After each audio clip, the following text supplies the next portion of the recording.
Hi mga besh, welcome sa aking vlog. For today's video, ito na nga, nagpapump na kami ng aming mga palutang-lutang dito sa Cauachan River. Ay, napakahirap pala. Napakadami namin pinapump ito.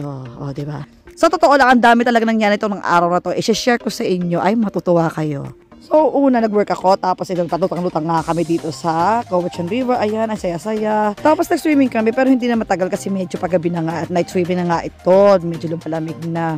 At after nga nun, nag-crabbing nga kami mga magkakaibigan. Tapos nabalita nga sa akin ng kaibigan ko na darating daw si Aurora. Although, hindi ako naniniwala, nagpunta na rin kami ng Sydney.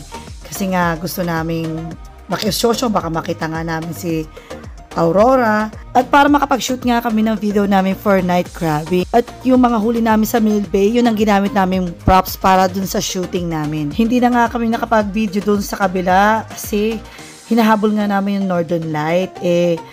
Baka hindi namin abutan 1.5 hours din ng biyahe papunta ng Sydney. Nag-concentrate lang kami sa paghuli dun sa Mill Bay kasi nga padilim na at kailangan na namin makahabol kay Aurora. Tapos ang dami rin mga shooting star. Hindi lang namin na video kasi masyado mabilis sa mga pangyayari. Pero nakapag-wish kami, doon kami nag-concentrate kasi nagtaya kami ng mga loto. Sana manalo kami. Napakarami nga namang magandang kaya na nangyari sa amin ng araw na yun mga besh.